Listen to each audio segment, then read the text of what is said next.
fortune naît de l'ombre, quand la richesse traverse l'histoire des esclaves.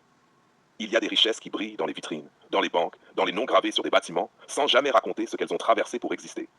Certaines fortunes modernes, parfois respectées, parfois célébrées, ont des racines qui plongent dans une époque où des êtres humains n'étaient pas considérés comme des personnes, mais comme des unités de production. Pas une métaphore, une réalité économique. On ne parle pas ici d'une injustice abstraite, on parle d'un système organisé, structuré, global, où la souffrance humaine était intégrée comme variable de rendement.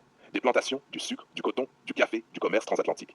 Et derrière ces mots aujourd'hui banalisés, il y avait des corps, des vies, des ruptures de famille, des existences arrachées. Ce que l'histoire économique montre, c'est une chose brutale. Une partie des capitaux initiaux de certaines grandes dynasties commerciales, bancaires ou industrielles a été accélérée, consolidée ou rendue possible par l'exploitation d'un système esclavagiste.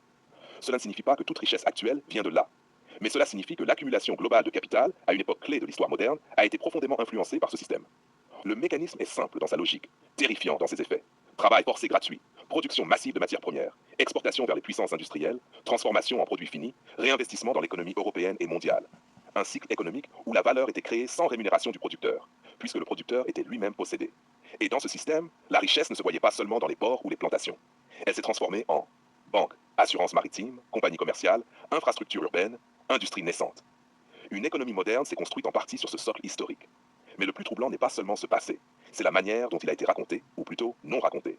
Pendant longtemps, dans de nombreux récits officiels, l'origine de certaines fortunes a été dissociée de ce contexte, comme si la richesse était apparue par génie entrepreneurial seul, comme si le capital s'était autogénéré, comme si l'histoire n'avait pas de coût humain.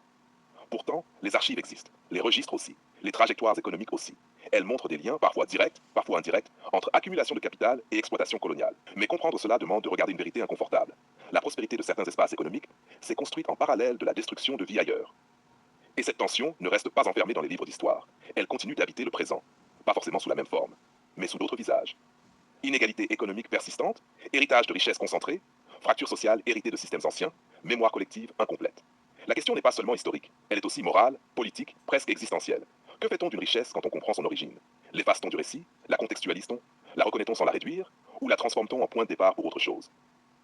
Il existe une autre dimension, plus silencieuse encore, celle de la mémoire. Parce que pour les descendants des populations réduites en esclavage, ce n'est pas un chapitre fermé. C'est une trace longue, une blessure transgénérationnelle, une histoire qui n'a pas disparu avec l'abolition.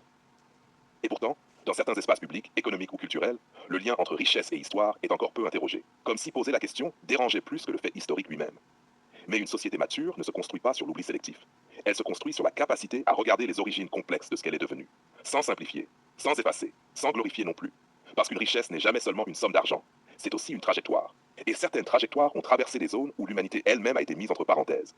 Alors la vraie question n'est peut-être pas d'où vient cette richesse, mais plutôt qu'est-ce qu'on fait aujourd'hui de ce